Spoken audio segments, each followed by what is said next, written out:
إن الحمد لله نحمده ونستعينه ونستغفره ونعوذ بالله من شرور أنفسنا ومن سيئات أعمالنا من يهده الله فلا مضل له ومن يضلل فلا هادي له وأشهد أن لا إله إلا الله وحده لا شريك له وأشهد أن محمدا عبده ورسوله أما بعد فإن خير الحديث كتاب الله وخير الهدي هدي محمد صلى الله عليه وعلى آله وسلم وشر الأمور محدثاتها وكل محدثة بدعة وكل بدعة ضلالة وكل ضلالة في النار.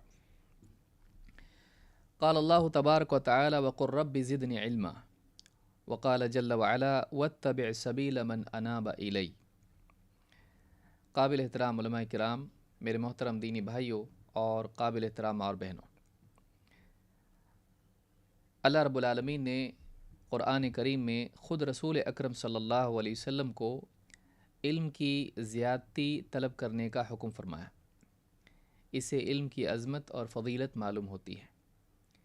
اسی طرح یہ بھی معلوم ہوتا ہے کہ ایک انسان کو ہمیشہ علم کے سلسلے میں اللہ رب العالمین سے دعا گو ہونا چاہیے، اللہ تعالیٰ سے علم کی زیادتی کی دعا کرتے رہنا چاہیے۔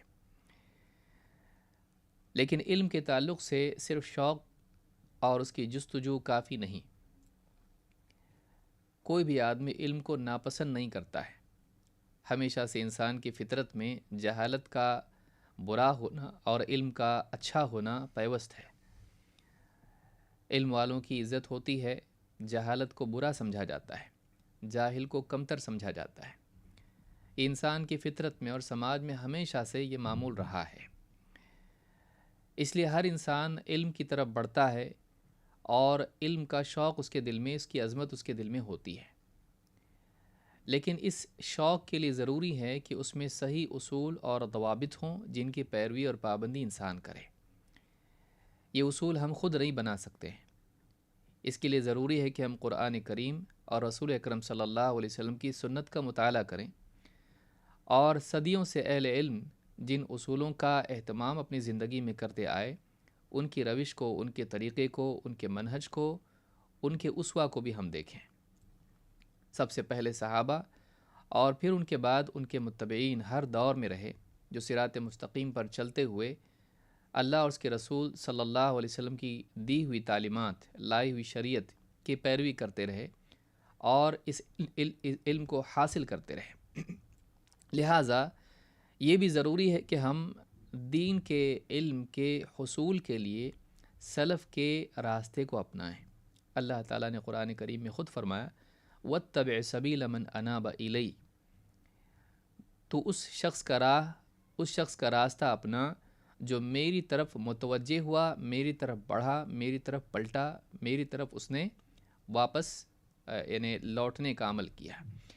تو اس آیت سے بات معلوم ہوئی کہ ہمیں سلف کے طریقے کو اپنانا چاہیے۔ ہم سے پہلے جتنے اہل حق دین کا علم حاصل کرتے رہے اور اس پر عمل کرتے رہے، ہمارے لیے ضروری ہے کہ ہم ان کو دیکھیں۔ اس سلسلے میں جو باتیں پچھلے درس میں ہم نے دیکھی تھیں، 5 باب ہم نے سیکھے یا 5 باب ہم نے ختم کیے اور 5 اصول ہم نے، آداب ہم نے دیکھے علم کے حاصل کرنے کے تعلق سے۔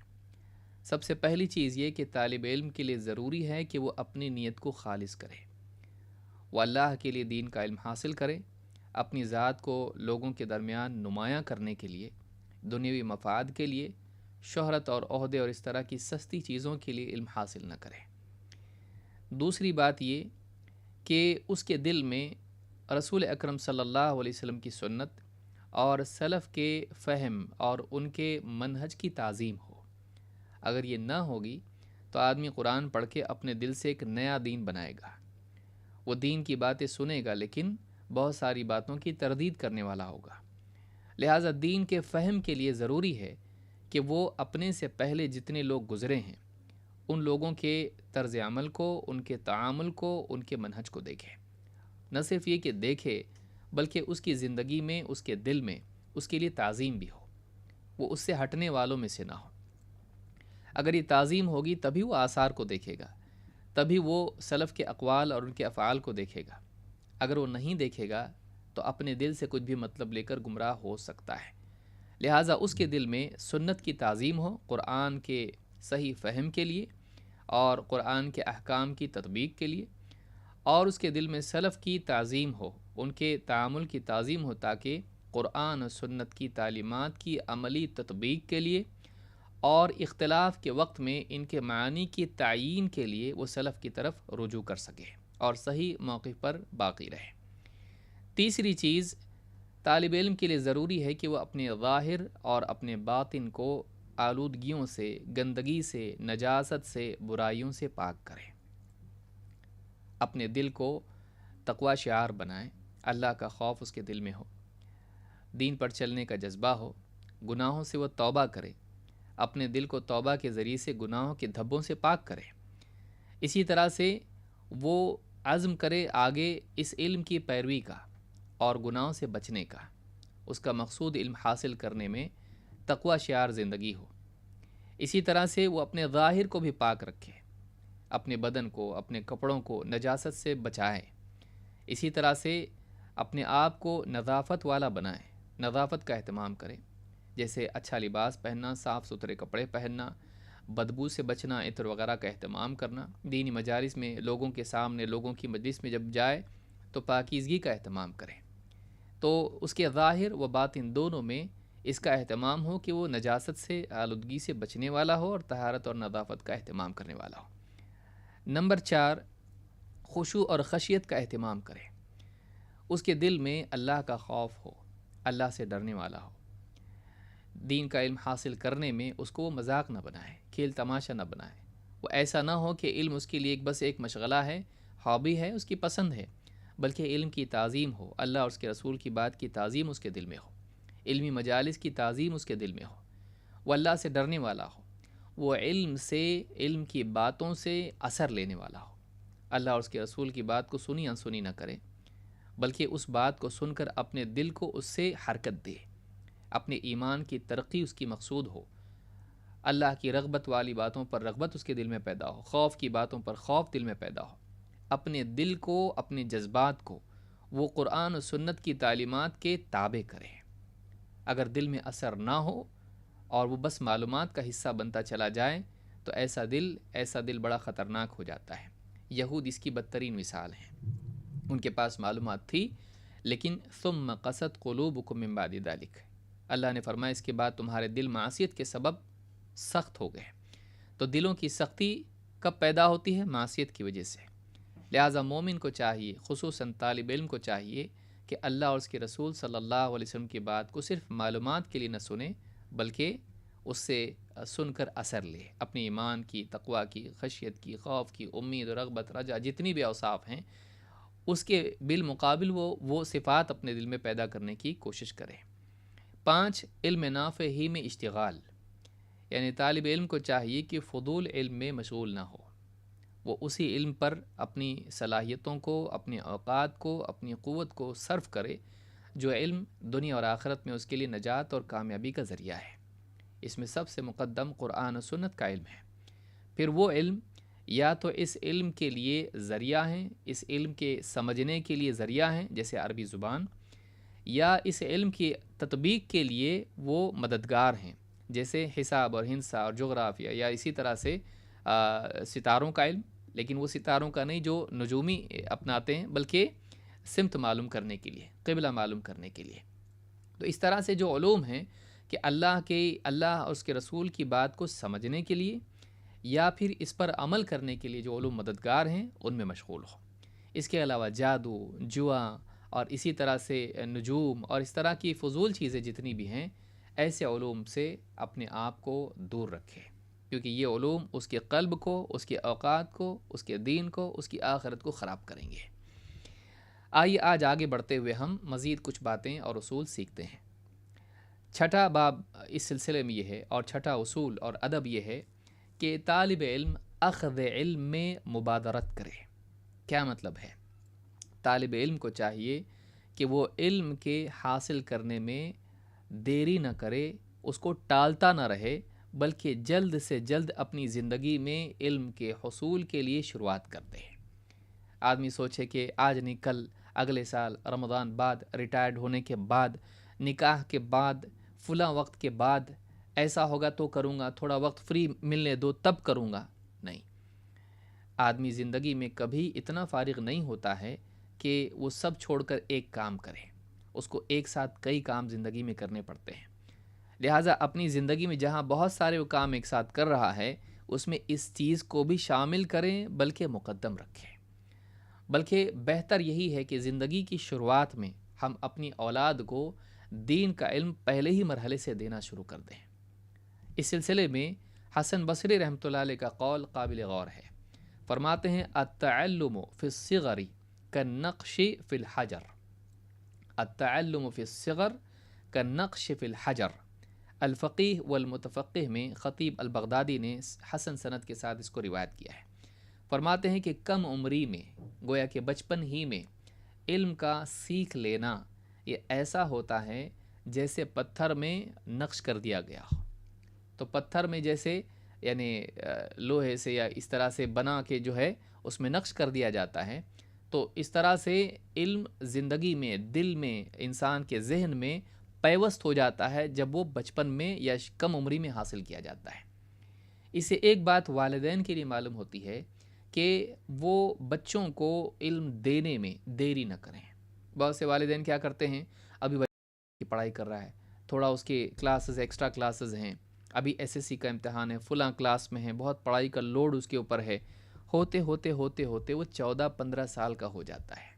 اس کے بعد آپ پڑھ سن جا درس میں، وہ سنتا نہیں ہے۔ تو ایک وقت ہوتا ہے جس میں بچے سنتے ہیں، اس کے بعد اگر آپ نے اس کو عادی نہیں بنایا بات سننے کا، دین کی عظمت کا، وہ نہیں سیکھے گا۔ پھر اگر بعد میں سیکھے گا بھی، تب بھی وہ بات نہیں ہوتی جو بچپن کی ہوتی ہے۔ بچپن میں جو صورتیں ہم نے یاد کی ہیں، بچپن میں جو دعائیں ہم نے یاد کی ہیں، وہ دل میں ایسی پیوست ہو جاتی ہیں کہ زندگی بھر آدمی ان کا اہتمام کر پاتا ہے، کیونکہ یاد ایسا ہوا ہے۔ تو والدین کے لیے خاص طور سے اس بات کا یہ اصول والدین کے لیے خاص طور سے ہے کہ وہ اپنی اولاد کو علم کے سکھانے میں پہل کریں، جلدی کریں، دیری نہ کریں۔ دوسری پڑھائی جب وہ کر رہا ہے، دین کی پڑھائی اس سے زیادہ ہے۔ دین کوئی ایسی چیز نہیں کہ بس کچھ نہیں کر سکتے ہیں تو وہ کرو، بلکہ چاہیے کہ اس کو سب سے مقدم رکھا جائے۔ قرآن کی صورتیں یاد کرانا اور رسول صلی اللہ علیہ وسلم کی حدیثیں یاد کرانا، دعائیں یاد کرانا، شرعی احکام ان کو معلوم ہو، تو یہ جو علم شروعات میں بچہ سیکھ لے گا وہ اس کی زندگی میں یاد رہے گا۔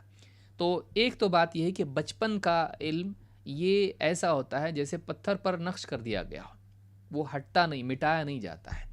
لہٰذا علم کے تعلق سے جو مبادرت کا اصول ہے، جلدی کرنا، وہ جلدی کب سے کی جائے؟ وہ شروع سے کی جائے۔ یعنی حدیث میں جیسے آیا ہے کہ چونکہ تفصیل میں ہم نہیں جا سکتے، اس لیے میں بہت اختصار سے کہہ رہا ہوں کہ اللہ کے رسول صلی اللہ علیہ وسلم نے بچے کے تعلق سے کیا فرمایا؟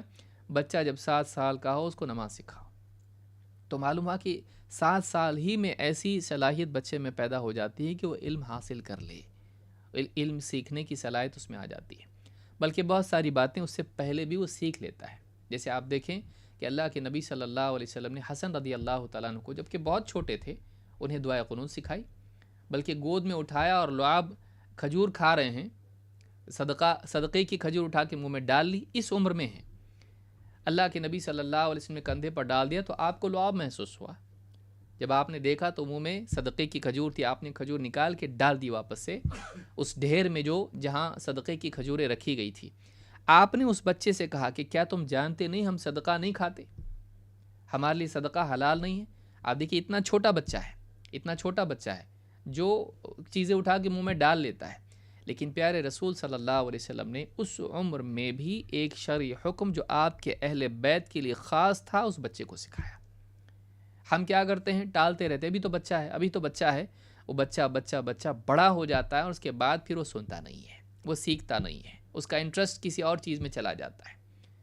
تو اس کے لیے ضروری ہے کہ ہم علم کے تعلق سے جلدی کریں، خاص طور سے اپنی اولاد کے معاملے میں۔ اسی طرح سے جو نوجوان ہوتے ہیں انہیں بھی علمی مجالس میں علماء کے پاس بھیجا جائے۔ جیسے عبداللہ ابن عبید ابن عمیر کہتے ہیں، وقف عمرو ابن العاص علی حلقۃ من قریش، عمرو ابن عاص رضی اللہ تعالیٰ عنہ قریش کے ایک حلقے پر سے گزرے، وہاں جا کے ٹھہرے۔ فقال ما لکم قد طرحتم هذه الغیلمہ، یہ کیا دیکھ رہا ہوں کہ تم نے نوجوانوں کو اپنی مجالس سے دور کر دیا ہے، نوجوان تمہاری مجالس سے دور ہیں، ہٹا دیا ان کو، چھوڑ دیا ان کو. لا تفعلوا، ایسا مت کرو. وَأَوْسِعُوا لَهُمْ فِي الْمَجْلِسِ، بلکہ اپنی مجلس میں ان کے لیے بھی جگہ رکھو. وَأَسْمِعُوهُمُ الْحَدِيثِ، اور انہیں احادیث سناؤ، یا اپنی جو باتیں ہوتی ہیں حدیث پر، قرآن پر، یا دینی گفتگو، یا اسی طرح سے سماجی معاملات میں گفتگو، جو حدیث ہوتی ہے چاہے وہ حدیث رسول ہو یا آپسی گفتگو ہو تو وہ ان کو سناؤ. وَأَفْهِمُوهُمْ إِيَّاهُ، اور انہیں وہ سمجھاؤ، رسول اکرم صلی اللہ علیہ وسلم کی احادیث کے معنی ان کو سمجھاؤ، ان کے مطالب ان کو سمجھاؤ، ان کے مقاصد ان کو سمجھاؤ. فَإِنَّهُمْ صِغَارُ قَوْمٍ، اس لیے کہ آج وہ قوم کے چھوٹے ہیں. أَوْشَكَ أَن يَكُونُوا كِبَارَ قَوْمٍ، عنقریب ایک ایسا وقت بھی آنے والا ہے کہ وہ قوم کے بڑے بن جائیں گے. وَقَدْ كُنْتُمْ صِغَارَ قَوْمٍ، ایک وقت وہ تھا کہ تم خود بھی قوم کے چھوٹے تھے. فَأَنْتُمُ الْيَوْمَ كِبَارَ قَوْمٍ فَأَنْتُمُ الْيَوْمَ كِبَارُ قَوْمٍ، اور آج تمہارا حال یہ ہے کہ تم قوم کے بڑے ہو. جیسے تم چھوٹے تھے آج بڑے بن گئے.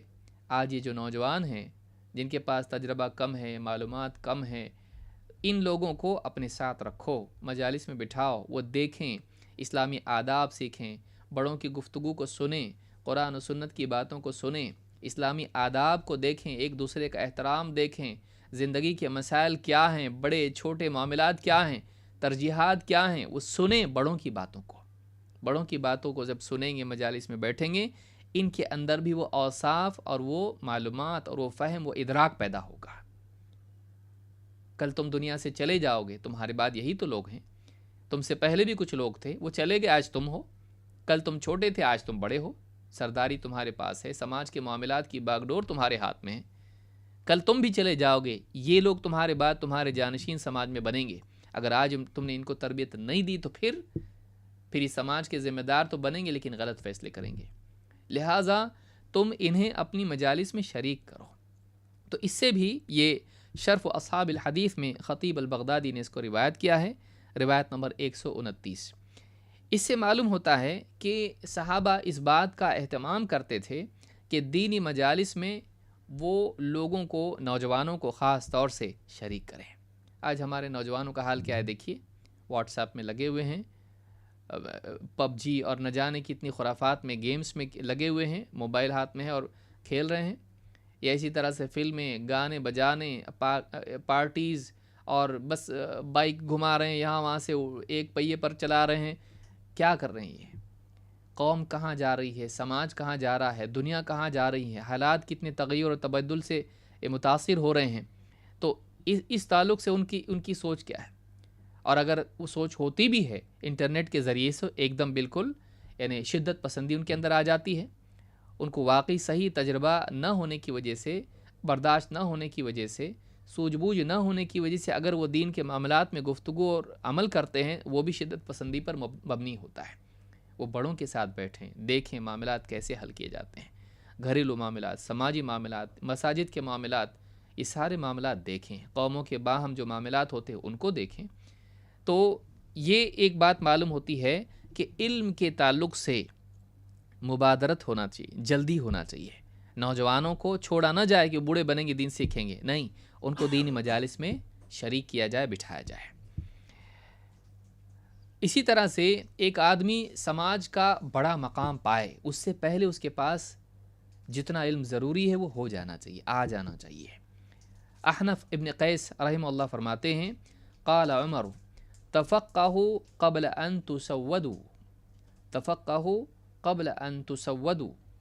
امام البخاری نے تعلیقاً اس کو روایت کیا ہے، اور اسی طرح سے امام الدارمی، ابن ابی شیبہ اور شعب الایمان میں امام البیہقی نے، اور ابن ابی خیثمہ نے اس کو کتاب العلم میں، اور اسی طرح سے جامع بیان العلم میں ابن عبد البر نے اس کو روایت کیا، اور سند اس کی صحیح ہے. کیا فرماتے ہیں عمر بن خطاب رضی اللہ تعالیٰ عنہ، اور یہ بہت بنیادی اصول ہے زندگی کا. فرماتے ہیں تفقہوا قبل ان تسودوا، دین کا گہرا علم حاصل کر لو. دین میں تفقہ گہرے علم کو کہتے ہیں، سرسری سطحی علم نہیں کہ دو چار باتیں سیکھ لیا. گہرائی کے ساتھ دین کا علم حاصل کرو. قبل ان تسودوا، اس سے پہلے کہ تمہیں سردار بنا دیا جائے. سیادت ملے، تم سردار بنو قوم کے۔ علماء نے کئی باتیں اس سلسلے میں ذکر کی ہیں۔ کہا دیکھو عمر بن خطاب رضی اللہ تعالیٰ کی بات کے اور نصیحت کے کئی پہلو ہیں۔ سردار بننے سے پہلے دین کا گہرا علم حاصل کرو، کل کو تم سردار بن جاؤ گے، لوگوں کے فیصلے تمہارے پاس آئیں گے، اگر گہرا علم نہیں ہوگا غلط فیصلے کرو گے، دوسروں کو بھی گمراہ کرو گے، تم بھی گمراہ ہوگے، دوسروں کی جان و مال کا، زندگیوں کا نقصان تم کرو گے غلط فیصلوں کی وجہ سے۔ فیصلے کرنے کے لیے تمہارے پاس علم چاہیے، چاہے وہ گھریلو مسائل ہوں یا سماج کے مسائل ہوں۔ نمبر 2، سردار بن جاؤ گے، تمہارے مشاغل بڑھ جائیں گے، بہت بزی ہو جاؤ گے، فری ٹائم نہیں ملے گا۔ کل تک میں فری تھا، کچھ بھی کام نہیں تھا، زیادہ کوئی مشغلہ نہیں تھا، اب سماج کے مسائل میرے پاس آتے ہیں صبح سے لے کے شام تک، کبھی اس کا مسئلہ، کبھی اس کا مسئلہ، کبھی اس کا مسئلہ، وقت نہیں مل پاتا ہے پڑھنے کے لیے، وقت نہیں مل پاتا ہے دینی مجالس میں شریک ہونے کے لیے۔ سارے جہاں کی پریشانی میرے سر میں جمع ہو گئی، سارے جہاں کا درد ہمارے ہی سر میں ہے۔ تو یہ حالات پیدا ہو گئے۔ کئی لوگوں کو آپ نے دیکھا ہوگا جب کسی منصب پر آتے ہیں، کسی عہدے پر آتے ہیں، دینی علوم اور دینی مجالس سے دور ہو جاتے ہیں۔ تو ایک یہ بھی وجہ ہے۔ دوسری وجہ، تیسری چیز یہ ہے کہ جب آدمی کو عہدہ مل جاتا ہے تو اس میں قدر تکبر اور گھمنڈ بھی پیدا ہو جاتا ہے، اپنے آپ کو کچھ سمجھنے لگتا ہے۔ اب اس کی وجہ سے بعض اوقات یہ بھی ہو جاتا ہے کہ وہ دینی مجالس میں نہیں جاتا۔ کیوں؟ میں اس سے بڑا ہوں، میں فلاں علاقے کا سردار ہوں، فلاں عہدے پر میں ہوں، میں کیسے جا کے دینی مجلس میں زمین پہ جا کے بیٹھ جاؤں، مسجد میں جا کے بیٹھ جاؤں، فلاں کا درس چل رہا ہے اور میں بھی بیٹھوں۔ بہت کم لوگ ایسے ہوتے ہیں جو اس کے باوجود اپنے آپ کو چھوٹا بنا کے دینی مجالس میں شریک ہو پاتے ہیں۔ تو تم سردار بن جاؤ گے، کہیں ایسا نہ ہو کہ تمہارے اندر سرداری کا خمار پیدا ہو جائے اور تم دینی مجالس میں جانا چھوڑ دو، اور اس طرح سے تم سردار بھی ہو اور علم بھی کم، تو پھر ساری قوم کو تمہاری لا علمی کی سزا بھگتنی پڑے گی۔ تو کہا کہ تفقہوا قبل ان تسودوا، کہ تم علم میں گہرائی حاصل کرو اس سے پہلے کہ تمہیں قوم کا سردار یا کوئی مقام ملے۔ اس سے یہ بھی معلوم ہوتا ہے کہ سماج میں مقام ان کو ملنا چاہیے جن کے پاس گہرا علم ہے، نہیں ہے کہ جہلا کو سردار بنا دیا جائے اور پھر اپنے جہل کی بنیاد پر، اپنی خواہشات کی بنیاد پر قوم کے مستقبل کے فیصلے کرنے لگے ہیں۔ تو یہ بھی ایک بڑا خطرناک معاملہ ہے، اور کسی کو بنانا ہی ہے تو اس کو سکھا کے بنانا چاہیے۔ تو یہ جو چیز ہے یہ اس قول سے معلوم ہوتی جو عمر بن خطاب رضی اللہ تعالیٰ عنہ، اس سے بھی معلوم ہوتا ہے کہ انسان کو جلدی کرنا چاہیے، سرداری سے پہلے اس کو علم حاصل کرنا چاہیے۔ اسی طرح سے علماء کے دنیا سے اٹھائے جانے سے پہلے علم حاصل کرنا چاہیے۔ یہ بھی ایک قسم کی جلدی ہے کہ علماء آج ہیں اور ان کی مجالس موجود ہیں، وہ موجود ہیں، سوال جواب کے لیے موجود ہیں، ان کی مجلس میں دروس کے لیے موجود ہیں، آج ہیں وہ کل نہیں ہیں۔ کوئی بھی ہمیشہ رہنے کے لیے نہیں آیا، انبیاء بھی آئے دنیا سے چلے گئے، ان کے بعد صحابہ، تابعین، تبع الاتباع، اور اس طرح سے سارے لوگ اہل علم دنیا سے گئے۔ آج جو اہل علم ہیں وہ بھی جائیں گے، کسی کے لیے اللہ تعالیٰ نے ہمیشگی نہیں رکھی ہے۔ لہٰذا خوش قسمت آدمی وہ ہے جو علماء کی زندگی میں ان کی صحبت اور ان کی مجالس اور ان سے تعلق کے ذریعے سے اپنے ایمان کو اور اپنے علم کو بڑھائے، ان سے پوچھ کر، ان کی نصیحت کے ذریعے سے، ان کے واعظ و نصیحت سے اور ان کے علمی دروس کے ذریعے سے ان سے علم حاصل کر لے، کیونکہ عالم کے پاس کتاب کا بھی علم ہوتا ہے اور اس کا تفقہ بھی ہوتا ہے۔ کتابیں تو باقی رہ جاتی ہیں، عالم کا تفقہ اس کے ساتھ چلا جاتا ہے۔ اس کو یاد رکھیں، قرآن و سنت میں غور کر کے فلاں مسئلہ پیش آیا، اس میں اجتہاد کر کے فیصلہ دینا، یہ تو عالم کے قلب میں ہوتا ہے۔ وہ جو صلاحیت اور وہ غور و فکر جو اس نے قرآن و سنت میں کیا ہے وہ اس کے قلب میں مقید ہے، اگر لکھ دیا تو لکھ دیا، اگر نہ لکھا ہو تو اس کے دل میں ہے۔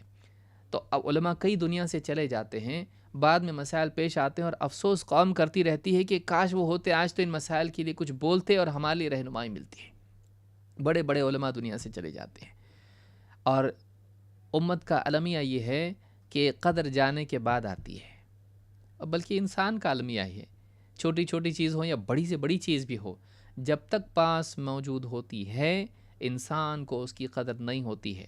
جب چلی جاتی ہے تو ہر آدمی مرثیہ لکھنے کے لیے بیٹھ جاتا ہے کہ فلاں تھے، بہت بڑے تھے، عظیم الشان تھے، چلے گئے، اتنا بڑا خسارہ امت کا ہے اور اتنا بڑا نقصان امت کا ہے۔ جب تھے تو نے کتنا فائدہ اٹھایا. فلاں آدمی نوجوان ہو یا جو بھی ہو، لوگ عام ہی ہو یا جو بھی ہوں، کہتے چلے گئے اب کتنا بڑا نقصان ہو گیا. جب تھے تو نے کتنا فائدہ اٹھایا ان سے، بیٹھتا تھا ان کے درس میں، پوچھتا تھا سوالات ان سے، پڑھتا تھا ان کی کتابوں کو، کیا کیا تو نے ان سے فائدہ اٹھایا. تو یہ بڑا مسئلہ ہے امت کا کہ اہل علم جب دنیا میں ہوتے ہیں ان کی قدر نہیں ہوتی ہے، دنیا سے چلے جاتے ہیں، افسوس کو اپنے لیے بھرپائی سمجھنے لگتے ہیں کہ ہم جتنا افسوس کریں گے گویا کہ اس کی بھرپائی ہو جائے گی. بھرپائی نہیں ہو سکتی ہے. ایک عالم دنیا سے چلا جائے قیامت تک اس کی بھرپائی نہیں ہو سکتی ہے. وہ گیا ختم، اس کا علم اس کے ساتھ چلا گیا، الا یہ کہ اس نے اپنے پیچھے کچھ چھوڑا ہو، لکھا ہوا، بولا ہوا، جو بھی ہے. یاد رکھیں، علماء سے فائدہ اٹھائیں. تو علماء کے اٹھائے جانے سے قبل علم حاصل کرنا. ابو الدرداء رضی اللہ تعالیٰ فرماتے ہیں، وہ کہا کرتے تھے تعلموا العلم قبل ان يقبض العلم. علم حاصل کرو اس سے پہلے کہ علم اٹھا لیا جائے. علم حاصل کرو اس سے پہلے کہ علم اٹھا لیا جائے. وقبضه ان يذهب باصحابه. اور علم کا اٹھایا جانا یہ ہے کہ علم والوں کو اٹھا لیا جائے. علم کے برتن علماء وہی اٹھا لیے جائیں، علم کے حاملین اٹھا لیے جائیں. العالم والمتعلم شریکان فی الخیر. فرماتے ہیں کہ عالم اور عالم سے علم سیکھنے والا دونوں کے دونوں خیر میں شریک ہیں. وہ علم کے سیکھنے سکھانے میں لگے ہیں، دونوں خیر لوٹ رہے ہیں، سمیٹ رہے ہیں. وسائر الناس لا خیر فیہم. ان کے علاوہ سارے جتنے بھی لوگ ہیں ان میں کوئی بھلائی نہیں ہے، ان میں کوئی بھلائی نہیں ہے. آدمی اسی لیے یاد رکھے، ہم یا تو وہ بنیں جو سکھانے والے ہوں اگر اللہ نے علم دیا ہے، یا پھر ہم وہ بنیں جو سیکھنے والے ہوں. اگر آدمی نہ سکھانے والا ہے نہ سیکھنے والا ہے تو ابو الدرداء رضی اللہ تعالیٰ فرماتے ہیں وَسَائِرُ النَّاسِ لَا خَيْرَ فِيهِمْ. معلوم ہے کہ جو اپنے آپ کو علم اور اہل علم سے منقطع کر لے اس میں کوئی خیر نہیں. میری بات کو یاد رکھیں، جو آدمی اپنے آپ کو علم دین سے اور اہل علم سے، دین کا علم رکھنے والوں سے کاٹ لے، ان سے الگ ہو جائے، دور ہو جائے، اس میں کوئی بھلائی نہیں ہے. تو کہتے ہیں کہ وسائر الناس لا خیر فیہم. اور فرماتے ہیں ان اغنى الناس رجل عالم افتقر الى علمه فنفع من افتقر الیہ. کہتے ہیں لوگوں میں سب سے زیادہ غنی شخص وہ ہے جو ایک عالم انسان ہے، اور اس سے لوگوں کو اس کے علم کی ضرورت پڑے تو انہیں جو بھی علم کا محتاج ہو اسے علم سکھائیں. سارے لوگوں میں سب سے غنی شخص کون ہے؟ عالم، کہ لوگوں کو اس کے علم کی احتیاج ہو، ضرورت ہو تو انہیں علم سکھائے. وَإِنِ اسْتُغْنِيَ عَنْ عِلْمِهِ نَفَعَ نَفْسَهُ بِالْعِلْمِ. اور اگر لوگوں کو اس کی کوئی ضرورت نہ ہو، اگر لوگوں کو ضرورت ہو تو سکھائے، لوگوں کو اس کی کوئی احتیاج نہ ہو، مثلا کئی علماء ہیں اور لوگ دوسروں سے علم حاصل کر رہے ہیں، اس کی ضرورت نہیں محسوس کر رہے ہیں یا اس سے اعراض کر رہے ہیں، تو فرماتے ہیں کہ نفع نفسہ بالعلم، وہ اپنے آپ کو اس علم سے نفع پہنچاتا ہے. لوگ سیکھیں تو لوگوں کو پہنچاتا ہے، اور اگر اس سے کوئی سیکھنے والا نہ ہو، لوگ اس کو چھوڑ دیں، نظر انداز کر دیں، تو وہ اپنے آپ کو اس علم سے فائدہ پہنچاتا ہے. تدبر و تفکر کے ذریعے، خشیت و محبت کے ذریعے اللہ سے، اور اسی طرح سے اس کی تعمیل کے ذریعے سے، اس کی تجدید کے ذریعے سے. الذی وضع اللہ عز وجل عندہ، جسے اللہ تعالیٰ نے اس کے پاس دیا ہے، رکھا ہے. فما لی ارا علماءکم یموتون وجہالکم لا یتعلمون. ابو الدرداء رضی اللہ عنہ فرماتے ہیں یہ کیا ہے، میں کیا دیکھ رہا ہوں کہ تمہارے علماء ایک ایک کر کے ان کی موت واقع ہو رہی ہے، ایک ایک کر کے دنیا سے جا رہے ہیں، اور تمہارے جاہل سیکھتے نہیں ہیں. میں کیا دیکھ رہا ہوں، یہ کیا برا منظر ہے کہ علماء دنیا سے ایک ایک کر کے جا رہے ہیں اور جہال ان سے علم حاصل نہیں کر رہے ہیں، علم سیکھ نہیں رہے ہیں. وَلَقَدْ خَشِيتُ أَن يَذْهَبَ الْأَوَّلُ وَلَا يَتَعَلَّمُ الْآخِرُ. کہا کہ فرماتے ہیں کہ مجھے اس بات کا سخت خوف ہے، اندیشہ ہے کہ پہلا طبقہ اہل علم کا چلا جائے اور ان کے بعد والا طبقہ ان سے علم حاصل کرنے سے محروم رہے. وہ چلا جائے اور یہ طبقہ علم اس کا حاصل نہ کریں اور اس سے علم کا سلسلہ منقطع ہو جائے، وہ علم دنیا سے چلا جائے ان کے ساتھ جو ان کے دلوں میں تھا. عالم کا علم اس کے دل میں ہوتا ہے. قرآن و سنت کے نصوص اور ان کا صحیح فہم غور و فکر کے نتیجے میں اللہ تعالیٰ جو حکمت عطا کرتا ہے، یؤتی الحکمت من یشاء ومن یؤت الحکمت فقد اوتی خیرا کثیرا۔ اللہ نے فرمایا کہ اللہ تعالیٰ جس کو چاہتا ہے حکمت عطا فرماتا ہے، اور اللہ جس کو حکمت عطا کرے اس کو بہت خیر کثیر اللہ تعالیٰ نے عطا کر دی۔ یا اسی طرح سے حدیث میں جیسے فرمایا کہ من یرید اللہ بہ خیرا یفقہہ فی الدین، اللہ جس کو دین یعنی جس کے ساتھ خیر کا ارادہ کرتا ہے اسے دین کی گہری سمجھ عطا فرماتا ہے۔ یہ جو سمجھ ہے جو عالم کے دل میں ہوتی ہے، اگر اس سے سوال کے ذریعے سے، اس کی صحبت کے ذریعے سے، اس کی مجلس کے ذریعے سے حاصل نہ کی جائے، اس کے ساتھ چلی جائے گی۔ آپ اس کے ساتھ بیٹھیں گے، اس سے پوچھیں گے، اس سے سنیں گے، ملے گی نہیں۔ آپ کو پیڑ کا سایہ پانے کے لیے پیڑ کے نیچے بیٹھنا پڑے گا۔ آپ دور رہیں کہ اس کا سایہ کیسے پا سکتے ہیں؟ علماء کی صحبت کے ذریعے سے ان کی خیر حاصل ہوتی ہے۔ عالم کبھی محروم نہیں کرتا ہے۔ واقعی اللہ والا جو عالم ہے، آپ اس کے پاس بیٹھیں گے، ایک دو بات آپ کو بتائے گا نفع والی۔ تو یہ جو چیز ہے، فرماتے ہیں کہ یہ کیا ہے، میں کیا دیکھ رہا ہوں کہ علماء دنیا سے جا رہے ہو، تمہاری جاہل علم نہیں حاصل کرتے۔ مجھے ڈر ہے اس بات کا کہ علماء ایک ایک کر کے دنیا سے کہیں چلے نہ جائیں، اور وہ پہلا طبقہ چلا جائے اور بعد والا طبقہ اسی طرح سے جاہل کا جاہل رہے اور ان سے نہ سیکھے۔ معلوم ہوا کہ علماء کے دنیا سے جانے سے پہلے علم حاصل کر لینا چاہیے، ان کی قدر کرنا چاہیے۔ اور یہ بات یاد رکھیں، کتابیں کبھی بھی علماء کا بدل نہیں بن سکتی ہیں۔ کتاب کبھی عالم کا بدل نہیں بن سکتی ہے۔ عالم ہوتا ہے کیونکہ اس کے پاس صحیح فہم ہوتا ہے۔ بعض اوقات آدمی کتاب پڑھتا کچھ ہے، سمجھتا کچھ ہے۔ آگے وہ بھی چیزیں انشاءاللہ آئیں گی۔ تو علماء کی قدر ضروری ہے، علماء کے جانے سے پہلے علم حاصل کیا جائے جلدی۔ جامع بیان العلم روایت نمبر 1036 پر اس کی سند لا بأس بھی ہے، اس میں کوئی حرج نہیں، قابل قبول ہے۔ 7واں باب، 7واں ادب علم کے تعلق سے کیا ہے؟ علم علماء سے حاصل کرنا چاہیے، لیکن کس سے؟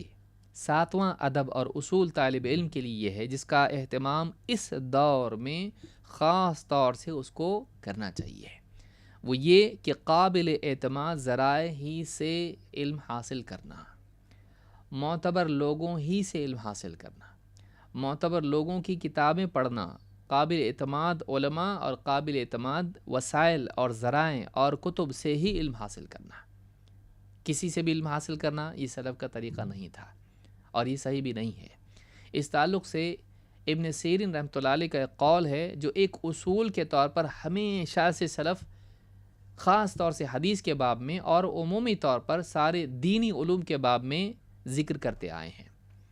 ابن سیرین رحمۃ اللہ علیہ فرماتے ہیں، ان ھذا العلم دین فانظروا عمن تأخذون دینکم۔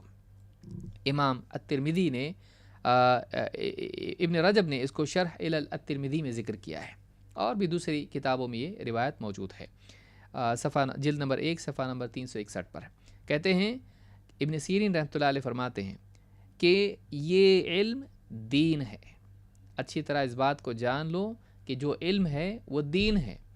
فانظروا، تو اچھی طرح سے تم دیکھ لو، عمن تأخذون دینکم، کہ تم اپنا دین کن لوگوں سے لے رہے ہو، کن لوگوں سے اخذ کر رہے ہو۔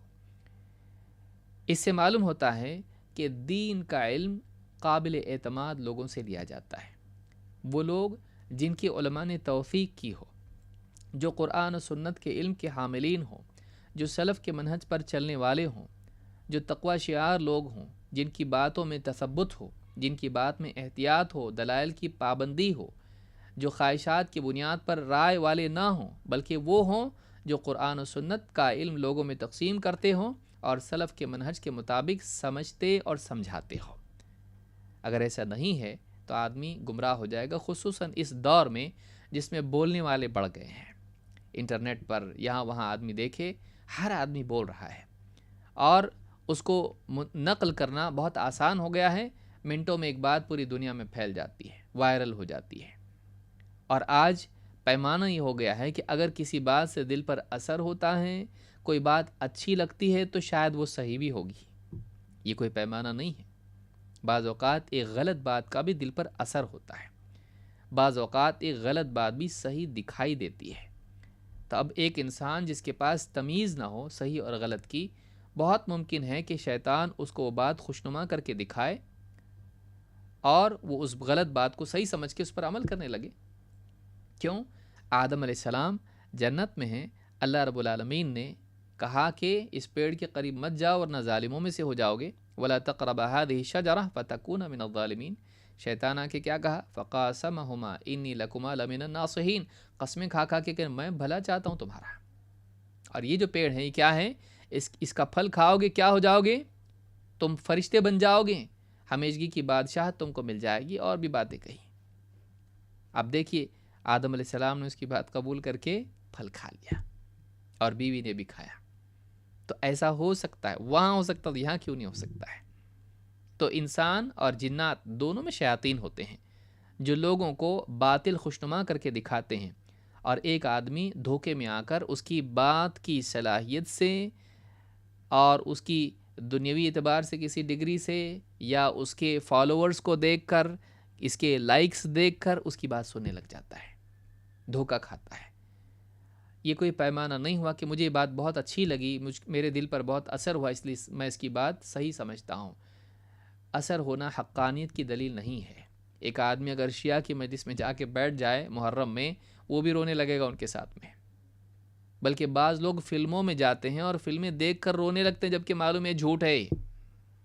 فلم دیکھ رہے ہیں، ایسا منظر ہے جو رونے کا ہے، غمگین منظر ہے، وہ دیکھ کر روتے ہیں، خاص طور سے دیکھنے میں آتا، روتے ہیں وہ لوگ، حالانکہ جان رہے ہیں یہ جھوٹ ہے، دھوکہ ہے، کچھ نہیں، حقیقت کی کچھ نہیں ہے، لیکن ایک جھوٹ کا بھی دل پر اثر ہوتا ہے، کیونکہ ماحول کا انسان پر اثر ہوتا ہے۔ اس لیے اہل علم ہمیشہ اہل بدعت کی مجالس سے دور رہنے کی تلقین کرتے ہیں۔ ابو امیہ الجمحی کہتے ہیں، سے روایت ہے، فرماتے ہیں رضی اللہ تعالیٰ عنہ، صحابی ہیں یہ، کہتے ہیں اللہ کے رسول صلی اللہ علیہ وسلم نے ارشاد فرمایا، ان من اشراط الساعۃ ثلاثا، قیامت کی نشانیوں میں سے 3 نشانیاں ہیں، احداہن، ان میں سے ایک یہ ہے، کیا ہے؟ ان یلتمس العلم عند الاصاغر، ان 3 نشانیوں میں سے ایک نشانی یہ ہے کہ علم چھوٹوں سے حاصل کیا جائے گا، علم اصاغر سے حاصل کیا جائے گا۔ قال نعیم ابن حماد کہتے ہیں، قیل لابن المبارک، ابن مبارک رحمہ اللہ سے پوچھا گیا، من الاصاغر، یہ چھوٹے کون ہیں؟ قال الذین یقولون برأیہم فاما صغیر یروی عن کبیر فلیس بصغیر۔ ابن مبارک رحمہ اللہ سے پوچھا گیا کہ یہ چھوٹے لوگ کون ہیں جن سے قیامت کے قریب علم حاصل کیا جائے گا؟ بطور عیب اس کو بیان کیا جا رہا ہے کہ قیامت کا زمانہ، قریب کا زمانہ ایسا ہوگا کہ چھوٹوں سے علم حاصل کیا جانے لگے گا۔ چھوٹے کون ہیں؟ کیا عمر کے چھوٹے ہیں؟ کون لوگ ہیں یہ؟ کہا الذین یقولون برأیہم، یہ وہ لوگ ہیں جو محض اپنی رائے سے باتیں کرتے ہیں، قرآن و سنت کی نصوص نہیں، دلائل نہیں، اپنی رائے سے حلال و حرام، اپنی رائے سے عقائد میں گفتگو، اپنی رائے سے قرآن کی تفسیر، اپنی رائے سے حدیثوں کی تطبیق اور تشریح اور احکام کی تأویلات، اپنی رائے سے باتیں کرتے دین کے معاملات میں، علم کی بنیاد پر نہیں۔ ان سے علم حاصل کیا جائے گا۔ فلاسفرز، فلسفی، میری رائے یہ ہے، ایسا ہونا چاہیے اسلام میں، پہلے ایسا تھا، دور بدل چکا ہے، اب ایسا ہونا چاہیے۔ ایسے فلسفی گریجویٹس اور پی ایچ ڈی کئی کالج والے ہوتے ہیں جو علماء کی معلم بننے کی کوشش کرتے ہیں اور پوری امت کا رنگ بدلنے کی کوشش کرتے ہیں، اب ہم سب چینج کرنے کے لیے آئے ہیں۔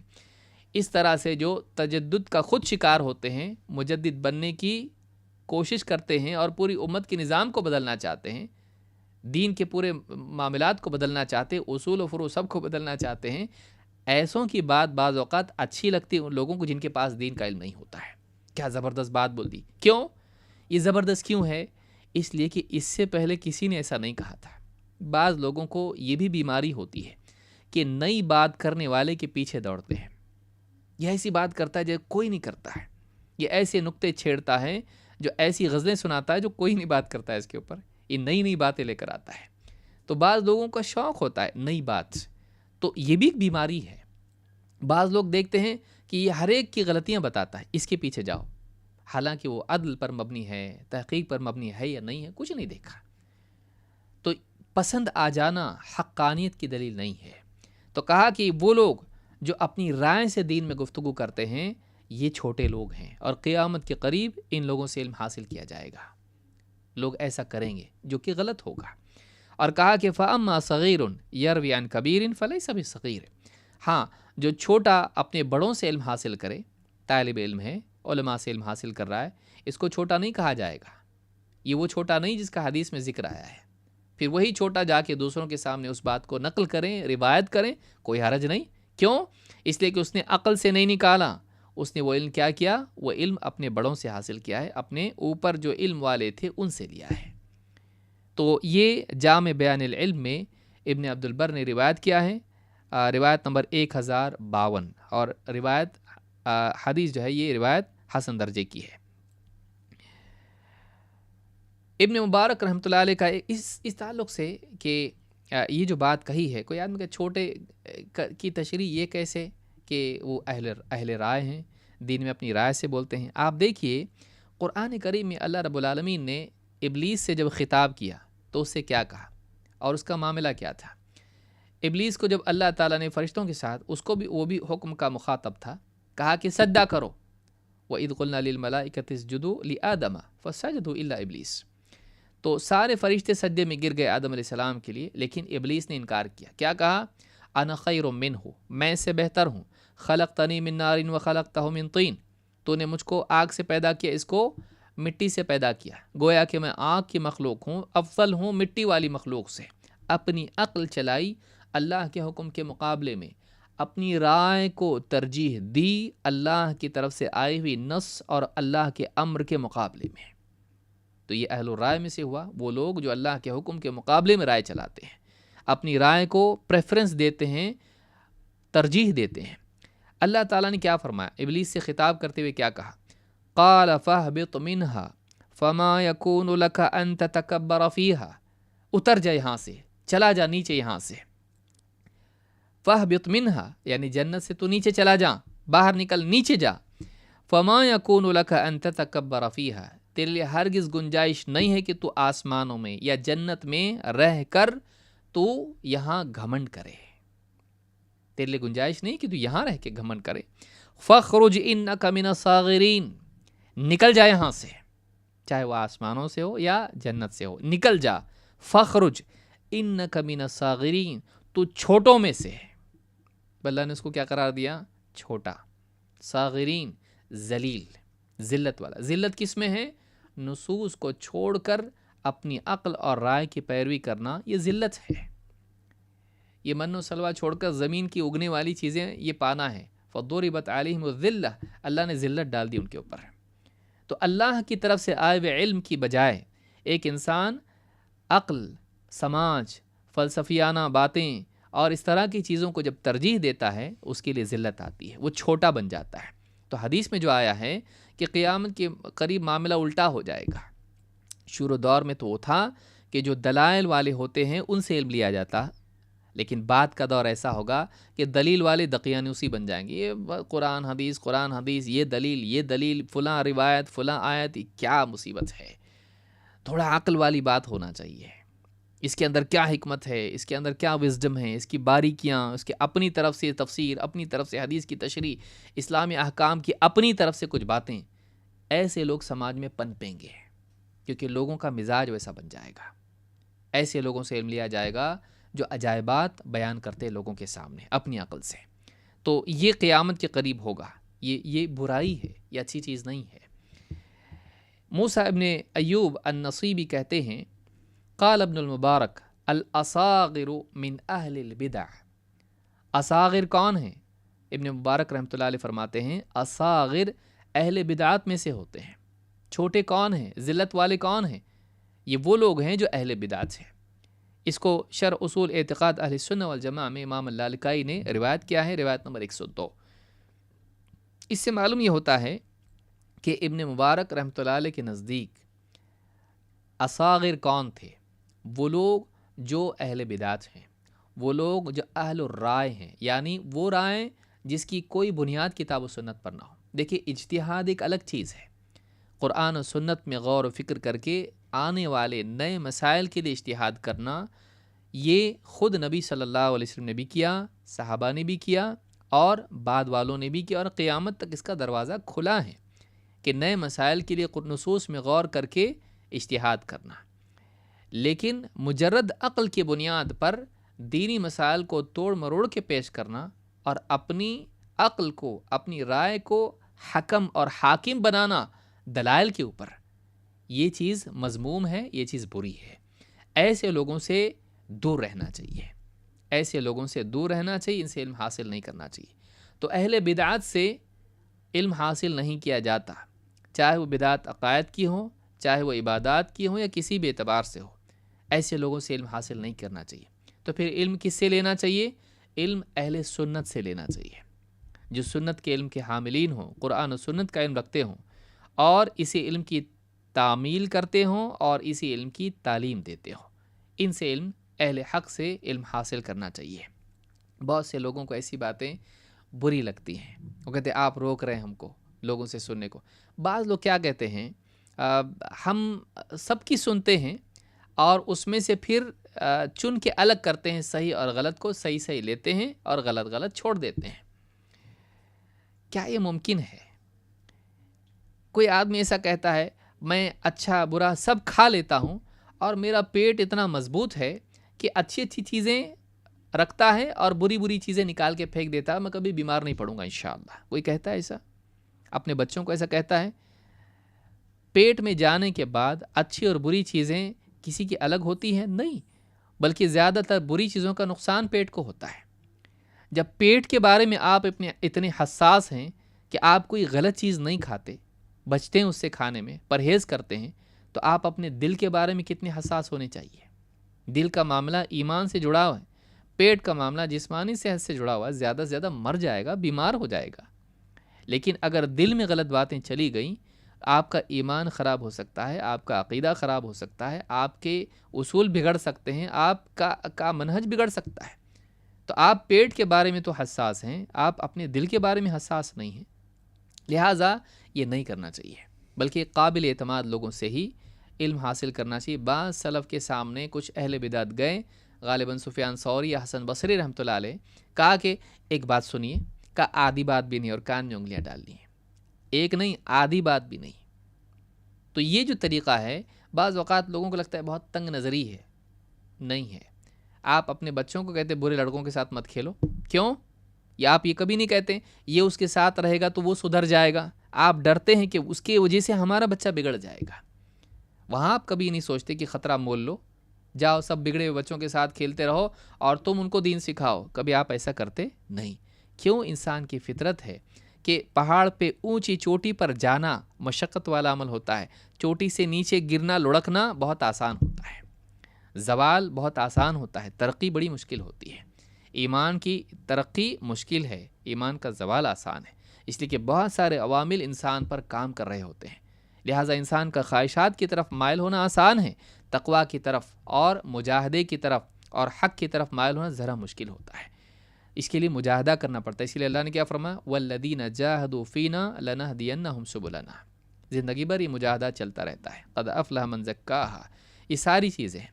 لہٰذا آدمی احتیاط کا پہلو اختیار کرے اور خواہ مخواہ ایسے لوگوں کی بات نہ سنے جن کا عقیدہ اور منہج صحیح نہیں ہے، دور رہے، کچھ فائدہ نہیں آپ کو۔ ایک چیز دل میں جا کے بیٹھ گئی آپ کے، نکل نہیں پائے گی، نکل نہیں۔ کتنے لوگوں کو ہم نے دیکھا ہے، یہ بھی سن رہے، وہ بھی سن رہے، وہ بھی سن رہے، اب اتنے کنفیوز ہو گئے، کوئی منکر حدیث، کوئی قادیانی، کوئی شیعہ، کوئی کچھ اور۔ تو آپ سوچیے کیا، یعنی کیسے واپس لائیں اس کو؟ وہ واپس کتنا کوشش کریں، آنے کے بعد بھی دل میں ہمیشہ وہ کبھی نہ کبھی پھر واپس وہ باتیں جاگ جاتی ہیں، اور آدمی کبھی بھی اطمینان کے ساتھ نہ عبادات کر پاتا ہے، نہ دینی مجالس میں بیٹھ پاتا ہے، نہ دعائیں کر پاتا ہے، نہ وہ آرام کر پاتا ہے، ہمیشہ ایک کھٹک دل میں رہتی ہے۔ تو کیوں خواہ اپنے آپ کو خطرے میں آدمی ڈالے؟ اہل حق سے دین کو لیں اور اطمینان کے ساتھ سکون والی زندگی گزار کے قبر میں جائے، یہ سب سے عقل مند طریقہ ہے۔ نمبر 8، 8واں اصول اس سلسلے میں کیا ہے؟ آگے ہم بڑھتے ہیں۔ علم اور اہل علم کی تعظیم، اہل بدعت سے دور رہے، ان کی تعظیم دل میں آنے نہ دے، ان کی تعظیم دل میں نہ آنے دے۔ اہل بدعت کی تعظیم بھی انسان کے دل کے لیے بگاڑ ہے۔ کیا زبردست ہے، دیکھیے ہمارے علماء ایسے نہیں رہتے۔ بعض اوقات یہ ہوتا ہے آدمی فلاں دیکھتا ہے اتنے فالوورز اس کے ہیں، اور کیا بولتا ہے وہ اسٹیج پہ کھڑے ہو کر، اور بولتا ہے ہمارے علماء قال اللہ تبارک و تعالی قال رسول اللہ، ایسا بولتے ہیں کہ سو جاتے ہیں لوگ. اور فلاں دیکھیے کیا زبردست باتیں ہیں، آواز گونجتی ہے، دلوں پر اثر کرتا ہے، رو دیتے ہیں لوگ، اور ایسا ہوتا ہے، اتنے فالوورز اس کے ہیں. آپ یاد رکھیں، اچار ہمیشہ کے لیے نہیں ہوتا ہے، کھانے کا بدل نہیں بن سکتا ہے، یاد رکھیں اس کو. اور وہ زہریلا اچار ہے، جو اس طرح کی چیزیں ہیں وہ زہریلی چیزیں ہیں. تو کسی کے یعنی ان کی تعظیم بھی دل میں نہیں ہونا چاہیے، اور علماء کی تعظیم دل میں ہونی چاہیے. اسی لیے آگے ہمارا جو اگلا نقطہ ہے وہ یہی ہے کہ اہل باطل سے آدمی کو دوری ہو، کراہت ہو، رضا اس پہ کبھی رضامندی نہ ہو، ان سے کبھی راضی نہ رہے، خوش نہ رہے ان سے. اور اہل حق کی تعظیم دل میں ہو، علماء کا احترام دل میں ہو. علماء کے احترام کے بغیر، علماء کے احترام کے بغیر علم سے کما حق کا ہو استفادہ ممکن نہیں ہے. علماء کی تعظیم اگر نہ ہو تو علم میں برکت نہیں ہوتی، اس کو یاد رکھیے. علماء کا احترام دل میں کوٹ کوٹ کے بھرا رہنا چاہیے، ہمارے بچوں کے دلوں میں ہونا چاہیے. علماء ہمارے یہ ہمارے بڑے عالم ہیں، یہ فلاں عالم ہے، ہمارے فلاں عالم ہے، ان کا احترام ہونا چاہیے. اور چاہے وہ کوئی چھوٹا عالم ہو اس کا بھی احترام دل میں ہونا چاہیے، چاہے مرتبے کے اعتبار سے وہ عام عالم ہو اس کا بھی احترام ہونا چاہیے. علماء کا احترام دین کی وجہ سے ہوتا ہے، گویا کہ علماء کا احترام کرنا دین کا احترام ہے، اور دین اللہ کا ہے. گویا کہ علماء کا احترام، دین کا احترام اللہ کے اجلال اور اللہ کے احترام میں شامل ہے. اور وہاں اگر تقصیر ہوتی ہے علماء کے احترام میں تو کہیں نہ کہیں اللہ رب العالمین کی تعظیم میں کمی اس کے دل میں پیدا ہوگی، یا پھر یہ اس کی علامت ہے، یا تو نتیجہ ہے یا پھر علامت اور سبب ہے. تو علماء کا احترام اللہ تعالیٰ کی تعظیم کا تقاضا ہے. اگر تو واقعی اللہ کی تعظیم کرتا ہے تو تجھ کو اللہ کے دین کی تعظیم کرنی پڑے گی، کیونکہ دین اللہ کا ہے. پھر اس دین کے حاملین کون ہیں؟ علماء ہیں. تو جب دین عظمت والا ہے تو علماء کی بھی تجھ کو تعظیم کرنی پڑے گی. یہ نہیں ہو سکتا ہے کہ تو دین کو عظیم مانے اور تو علماء کو عظیم نہ مانے جو اس دین کے سیکھنے سکھانے والے ہیں. کیسے ہو سکتا ہے؟ تو یہ حدیث میں ہم کو یہ بتایا گیا ہے، اللہ کے رسول صلی اللہ علیہ وسلم فرماتے ہیں ان من اجلال اللہ اکرام ذی الشیبۃ المسلم. اللہ تعالیٰ کے اجلال اور اس کی تعظیم میں یہ شامل ہے کہ ایک آدمی ایک بوڑھے مسلمان کی تعظیم کرے، اس کا اکرام کرے، اس کی عزت کرے. عزت سے بات کرنا، ان کو بٹھانا، اچھی جگہ بٹھانا، ان کے ساتھ نرمی اور شفقت سے پیش آنا، ان کی بے عزتی نہ کرنا، ان کو طنز نہ کرنا، ان کا مذاق نہ اڑانا، بلکہ ان کا احترام کرنا، نرمی سے بات کرنا. تو اللہ تعالیٰ کی تعظیم اور اس کے اجلال میں سے ہے کہ ایک بوڑھا مسلمان اس کا اکرام کیا جائے.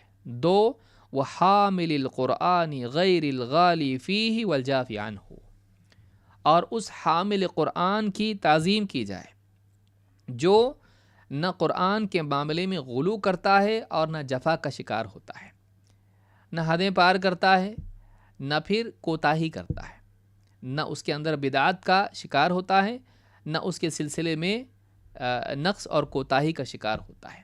قرآن کا حق ادا کرتا ہے، قرآن کا حق ادا کرتا ہے علم و عمل کے اعتبار سے، پڑھنے پڑھانے کے اعتبار سے. تو ایسے قرآن کے حامل کا احترام کرنا. وَإِكْرَامَ ذِي السُّلْطَانِ الْمُقْسِطِ، اور عدل و انصاف کرنے والے حاکم، سلطان والا جس کی پوزیشن ہوتی ہے.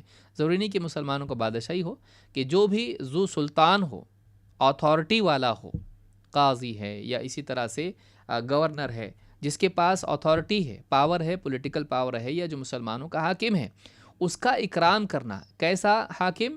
جو انصاف کرنے والا ہو، عدل کرنے والا ہو، قسط کا یعنی اہتمام کرنے والا ہو. اس کو امام ابو داؤد نے روایت کیا ہے، صحیح الجامع الصغیر حدیث نمبر 2199، اور یہ حدیث حسن درجے کی، شیخ الالبانی نے اس کو حسن قرار دیا ہے. اس میں آپ دیکھیں گے کہ تینوں میں سے ایک کون ہے؟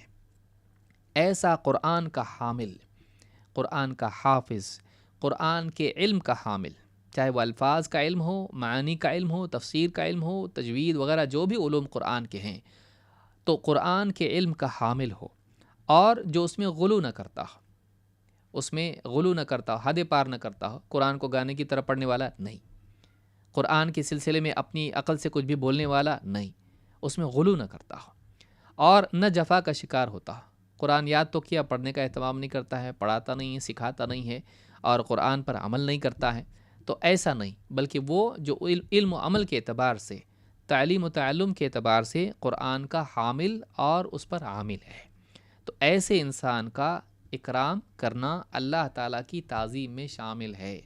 اگر اس کا اکرام نہیں کرتا ہے تو اللہ کی تعظیم میں نقص ہے، تو اللہ کی ویسی تعظیم نہیں کرتا جیسی کرنی چاہیے، کیونکہ اس کی نسبت دین سے ہے، اس کی نسبت دین سے، اور دین کی نسبت اللہ سے ہے۔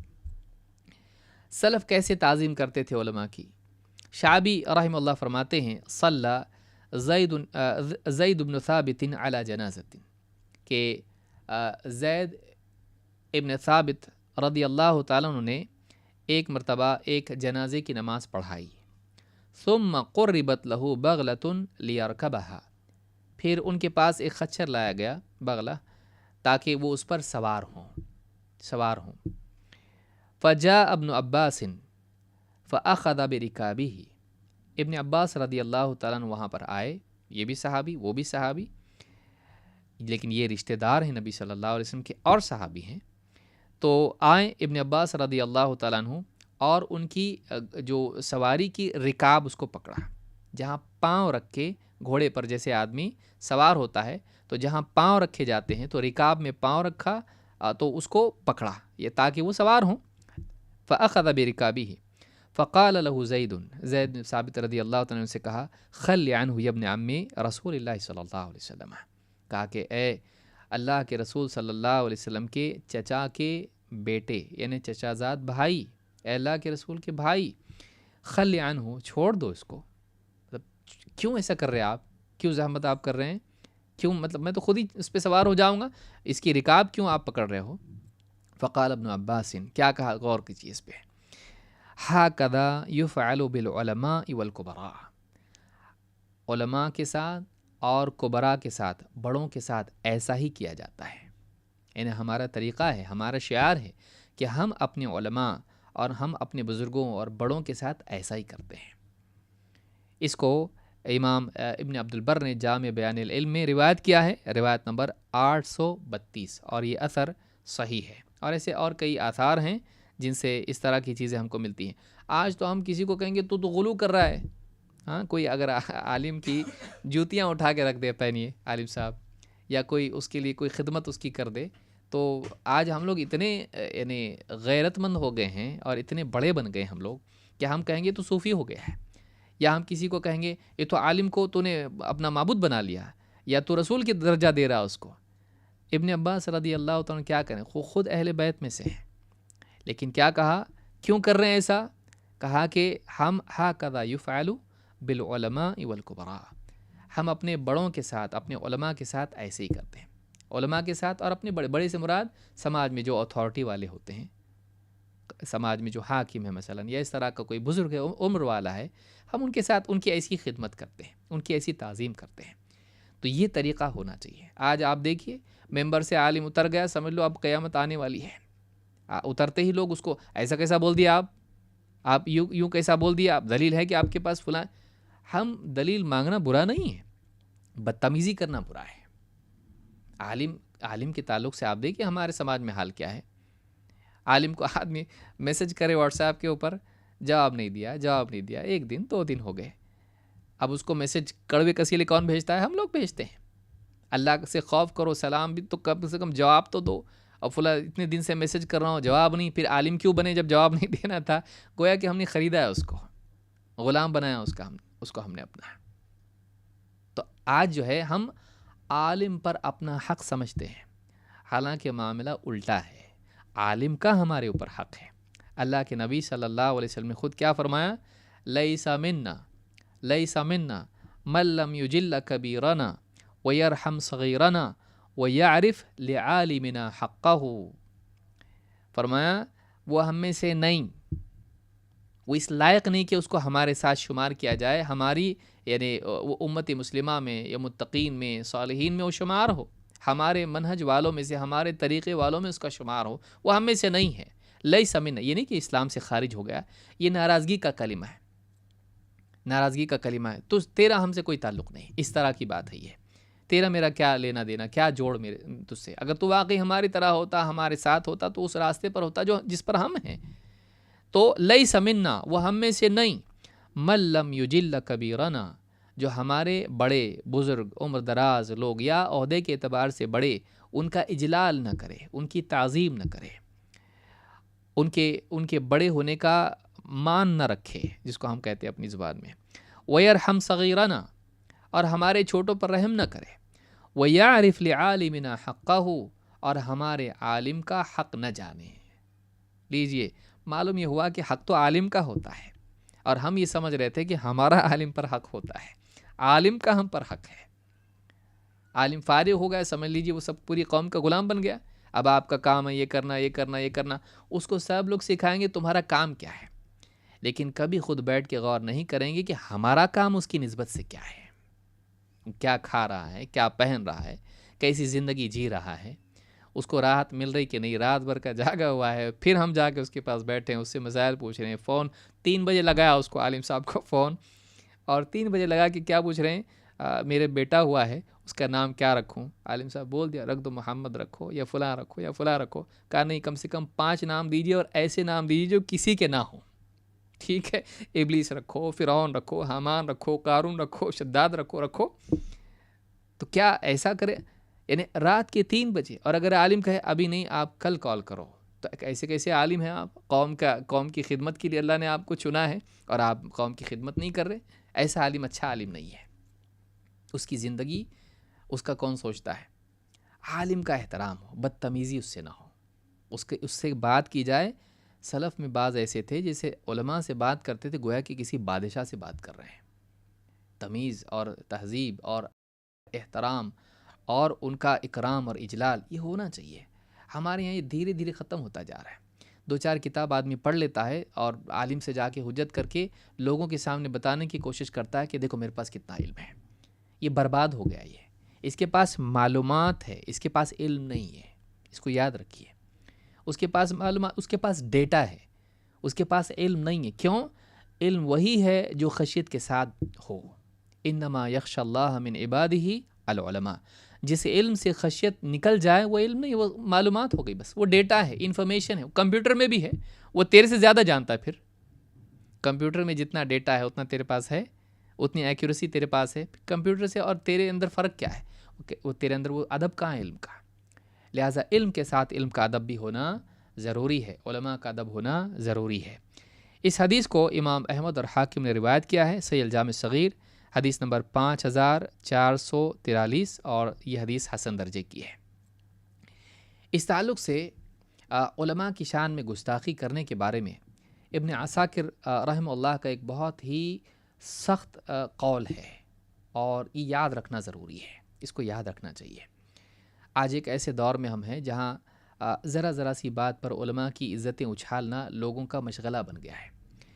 آپ کو مشہور ہونا ہے، آسان ترین طریقہ یہ ہے کہ کسی مشہور شریف انسان پر آپ کیچڑ اچھالیے، آپ فیمس ہو جاتے ہیں، پوری دنیا میں آپ مشہور ہو جائیں گے کہ فلاں نے فلاں کے بارے میں ایسا کہا ہے، تو آپ بہت آسانی سے مشہور ہو جائیں گے۔ یہ طریقہ لوگوں نے اپنا دیا ہے کہ کسی بھی عالم کے بارے میں کوئی بھی بات بول دو اور اس کو نشر کر دو، فیس بک پر، یوٹیوب پر، اور فلاں جگہ واٹس ایپ پر، اور فون پہ اس سے بات کرو، نقل کر دو، اس کو لوگوں کے سامنے دے دو، اس کو غصہ دلاؤ، بدتمیزی کرو، اور غصے میں آ کے کچھ بول دے تو اس کی اس بات کو، آڈیو کو یا ویڈیو کو یا کسی بھی چیز کو لوگوں میں نشر کر دو اور بتاؤ دیکھو یہ عالم کتنا خراب ہے یہ، اور پھر اپنی طرف سے اس کے بارے میں ایک طوفان بدتمیزی کھڑا کر دو، پھر اس کے عقیدے، اس کے منہاج، اس کے اخلاق، اس کی ذاتی زندگی ساری بازار میں لا کے رکھ دو۔ یہ جو طریقہ ہے یہ بڑا بھیانک ہے۔ اس تعلق سے بہت سارے دلائل اپنی جگہ ہیں، لیکن چونکہ ہم اختصار کو مد نظر رکھتے ہوئے گفتگو کر رہے ہیں، ابن عساکر رحمہ اللہ اس بارے میں کہتے ہیں، اعلم یا اخی وفقنی اللہ و ایاک لمرضاتہ،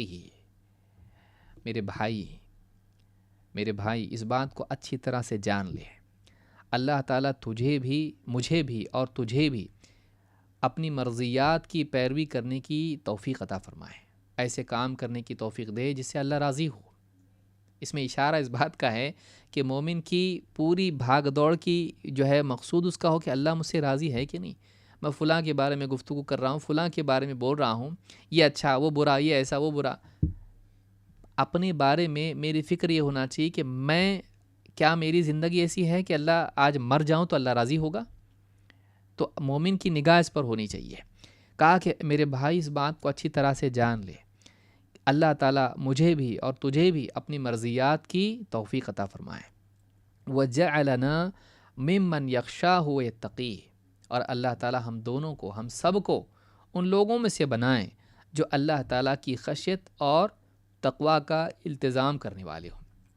قلب کی سطح پر خشیت، اللہ کی تعظیم اور اللہ کا خوف ان کے دلوں میں ہو، اور ان کی زندگی میں پرہیزگاری ہو. اللہ کا خوف کے ساتھ ساتھ ان کی زندگی میں برائیوں سے بچنے کا اہتمام ہو. تقوی شعار زندگی جینے والے ہوں، خوف و خشیت والی زندگی اور تقوی شعار زندگی ہو. اس بات کو اچھی طرح سے جان لو. یہ مقدمہ ہے. اب کیا کہہ رہے ہیں؟ ان لحوم العلماء مسمومہ. اس بات کو اچھی طرح جان لو کہ علماء کے گوشت زہر آلود ہوتے ہیں، علماء کے گوشت زہریلے ہوتے ہیں. وعادت اللہ فی حد کی استاری منتقصہم معلومہ.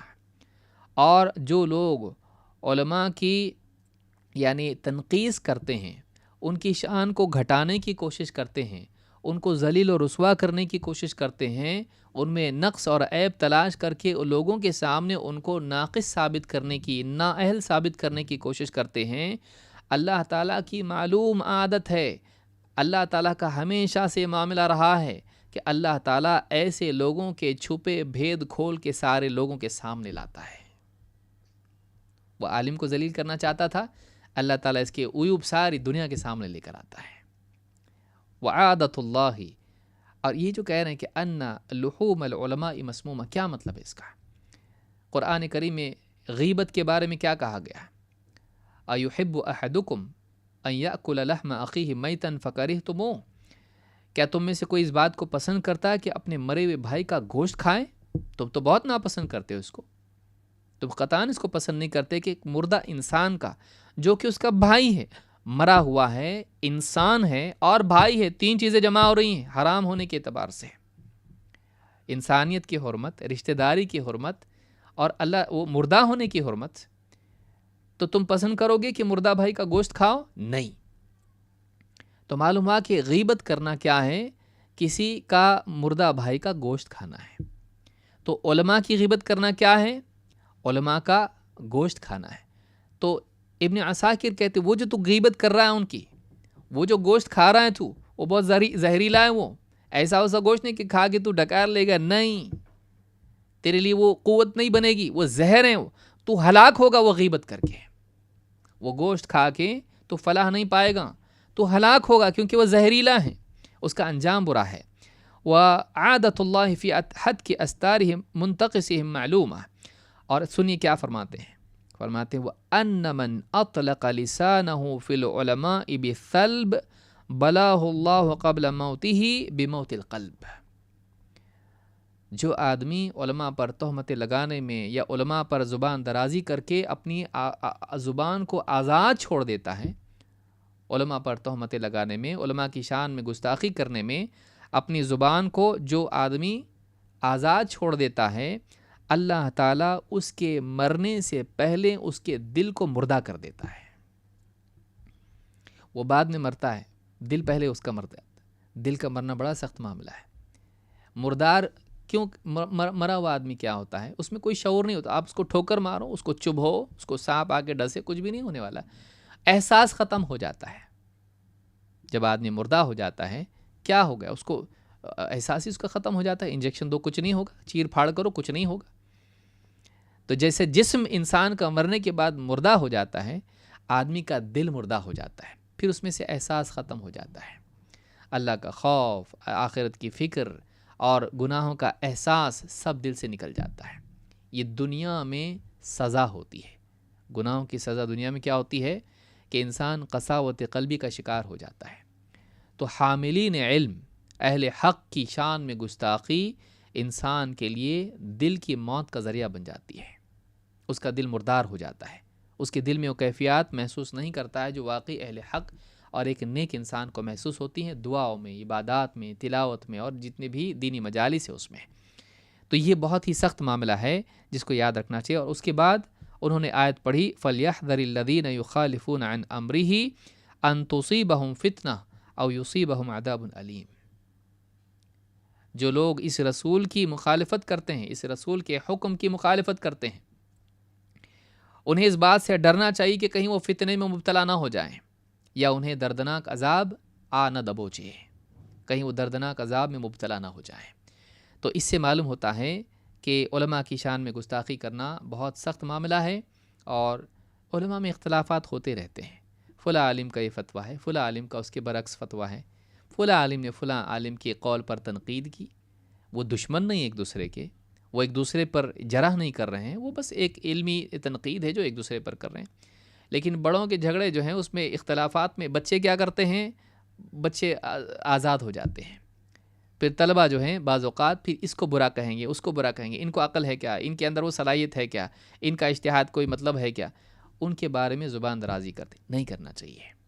علماء کے اختلافات اپنی جگہ ہیں، ہمیشہ سے رہیں گے، لیکن اس طرح کے اختلافات جو علماء کے ہیں، ائمہ کرام ہیں، علماء ہیں، محدثین ہیں، فقہاء ہیں جو پچھلے گزر چکے یا ہمارے اپنے زمانے کے ہیں، ان میں اختلاف ہوتا ہے، تحقیق کا اختلاف ہوتا ہے، لیکن طلباء جو ہیں جو یعنی علماء کی شان میں گستاخی کر کے ان کو جاہل، نکما، نہ جانے کیا کیا چیزیں نعوذ باللہ ان کے بارے میں کہتے ہیں، اپنی آخرت خراب کرتے ہیں اور اپنی نیکیاں قیامت کے دن ان کو دیں گے۔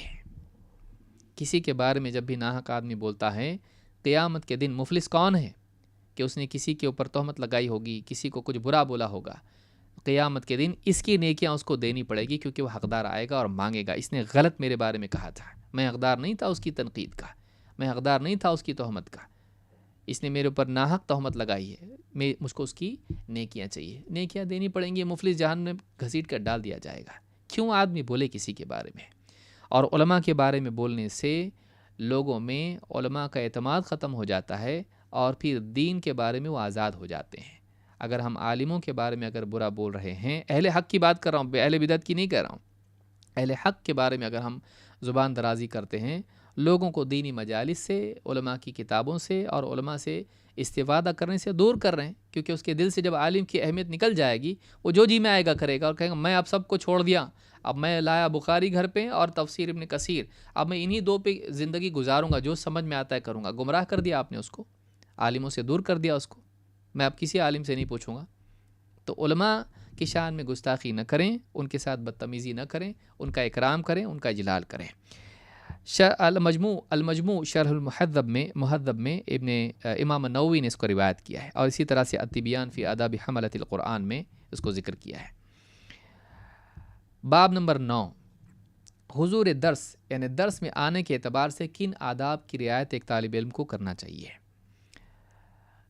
بہت زیادہ اس میں تفاصیل میں نہ جاتے ہوئے کچھ بنیادی آداب میں ذکر کروں گا، اس لیے کہ بہت سارے آداب اس تعلق سے علماء نے ذکر کیے، مستقل کتاب اس پر ہے۔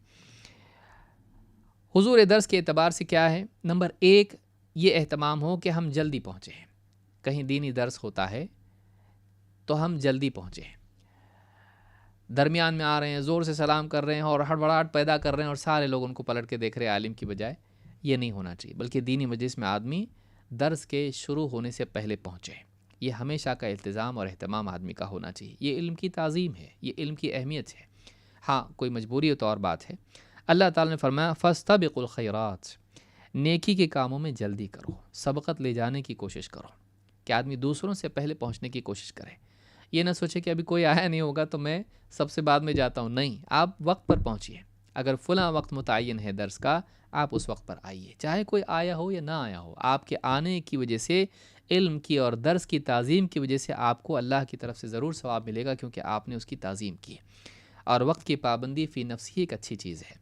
تو ایک چیز یہ ہے، سورۃ البقرہ آیت نمبر 148، فاستبقوا الخیرات، نیکی کے کاموں میں جلدی کرو۔ احمد بن حنبل رحمہ اللہ فرماتے ہیں كنت ربما اردت البكور الى الحديث فتأخذ امي ثيابي وتقول حتى يؤذن الناس حتى يصبحوا، الجامع لاخلاق الراوی و آداب السامع میں یہ روایت موجود ہے۔ کیا فرماتے ہیں؟ کہتے ہیں امام احمد بن حنبل رحمہ اللہ فرماتے ہیں کہ میری ہمیشہ یہ چاہت ہوتی تھی کہ میں جلدی سے جلدی حدیث کے درس کے لیے حدیث کی مجلس میں پہنچوں، لیکن میری ماں، میری والدہ فتأخذ امی بثیابی، میری والدہ جو ہیں میرا قمیص پکڑ کے اس کو روک لیتی تھیں اور کہتی حتی یؤذن الناس وحتی یصبحوا، ذرا اذان تو ہونے دو، لوگوں صبح تو ہو جانے دو، اتنی جلدی جا کے کرو گے کیا؟ یعنی ان کا شوق اتنا ہی تھا کہ میں جلدی سے جلدی جا کر علم کی مجلس میں جا کر بیٹھ جاؤں۔ تو ابھی اذان بھی نہیں ہوئی ہے، اذان بھی نہیں ہوئی ہے اور صبح بھی نہیں ہوئی، فجر کی اذان نہیں ہوئی، صبح ہی جلدی مچا لیتے تھے، جلدی سے جلدی جا کر میں علم کی مجلس میں شریک ہو جاؤں، جلدی جاؤں۔ یہ جو شوق تھا یہ سلف میں تھا، ہمارے اندر بھی ہونا چاہیے۔ آج کتنے لوگ ہیں جو دینی دروس میں نہیں آتے ہیں، اخیر میں آئیں گے تبرک کے طور پر کہ میں آیا، حاضری میری لگ جائے، اخیر میں 5-10 منٹ پہلے آدمی آتا ہے۔ نہیں ہونا چاہیے ایسا۔ دینی دروس میں، علماء کی مجالس میں بعض اوقات ابتدا میں ایسے کچھ مقدمات ہوتے ہیں، اگر وہ سامنے نہ ہوں تو بعد کی باتیں ادھوری سمجھ میں آتی ہیں۔ آدمی کو چاہیے کہ علم کی تعظیم کرتے ہوئے اس درس کی شروعات سے آدمی شریک رہے۔ کتنی افسوس کی بات ہے کہ ایک آدمی فٹ بال کا میچ، کرکٹ کا میچ تو شروع سے آخر تک پورا 6-6 2-2 4-4 گھنٹے دیکھے، اور دینی مجلس میں آدمی آنے میں کوتاہی کرے اور اخیر میں آ کر یہ سمجھے کہ میں نے حاضری لے کر جو ہے اپنا ثواب حاصل کر لیا۔ کتنی بدقسمتی کی چیز ہے۔ اسی طرح سے دروس کے آداب میں، دینی مجالس کے آداب میں سے ایک ادب یہ ہے کہ طالب علم معلم سے قریب بیٹھے۔ یہ اثر کے اعتبار سے بھی اچھا ہے اور فہم کے اعتبار سے بھی مددگار ہے، سماع کے اعتبار سے بھی اچھی چیز ہے۔ شفیع ابن مات الاصبحی کہتے ہیں رحمہ اللہ انہ دخل المدینہ فاذا ہوا برجل قد اجتمع علیہ الناس، کہتے ہیں کہ میں مدینہ میں داخل ہوا، مدینہ میں آیا تو میں نے دیکھا کہ ایک شخص ہے اور لوگ اس کے آس پاس جمع ہیں، اس کے اطراف جمع ہیں۔ فقال من هذا، انہوں نے لوگوں سے پوچھا کون ہے یہ جن کے اطراف سارے لوگ جمع ہیں؟ فقالوا ابو ہریرہ، لوگوں نے کہا یہ ابو ہریرہ ہیں، یہ جو بیٹھے ہیں یہ ابو ہریرہ ہیں۔ کہتے ہیں فدنوت منہ حتی قعدت بین یدیہ وہو یحدث الناس، کہتے ہیں میں قریب گیا ان کے اور ایک دم ان کے سامنے جا کے بیٹھ گیا اور وہ لوگوں سے حدیث بیان کر رہے تھے۔ اس کو امام الترمذی نے روایت کیا ہے، حدیث نمبر 2382، اور یہ حدیث صحیح ہے۔ معلوم ہے کہ سلف اس بات کو پسند کرتے تھے کہ دینی مجالس میں جب جائیں تو اہل علم کے قریب بیٹھیں۔ قریب بیٹھنے کا فائدہ کیا ہے؟ نمبر ایک یہ کہ آدمی صحیح طور پر سن پائے گا، دور بیٹھے گا، سنے گا کچھ، سمجھے گا کچھ، سمجھائے گا کچھ، پہنچائے گا کچھ۔ قریب بیٹھنے سے آدمی صحیح طور سے سن پاتا ہے۔ 2، معلم کی بات میں ایک اثر ہوتا ہے، جتنا قریب آدمی ہوتا ہے، اور جو لوگ قریب بیٹھتے ہیں ان کو معلوم ہے، معلم کے قریب جب آدمی بیٹھتا ہے تو وہ ایک دم سیف ہوتا ہے اور پوری طرح اس مجلس میں ہوتا ہے، لیکن جو کنارے والے ہوتے ہیں وہ دور ہوتے ہیں اور اتنا اثر ان پر نہیں ہوتا ہے، وہ دور بیٹھے ہوئے ہوتے ہیں۔ اس لیے آدمی کو چاہیے کہ قریب بیٹھے تاکہ اس کی بات کا وہ اثر ہو۔ کبھی کبھی ایسا بھی ہوتا ہے کہ معلم کے پاس کچھ کتابیں ہوتی ہیں جو تقسیم کرتا ہے، قریب اگر بیٹھا ہوا ہوگا تو اس کو ملیں گی، دور والا ہے رہ جائے گا۔ اس لیے قریب بیٹھنے کا کبھی فائدہ بھی ہوتا ہے۔ تو یہ بھی چیز ہے کہ ایک آدمی معلم سے، مدرس سے، اہل علم سے ان کی مجالس میں قریب بیٹھے، تو یہ بھی ایک ادب اس کا ہے جس کا اہتمام کرنا چاہیے۔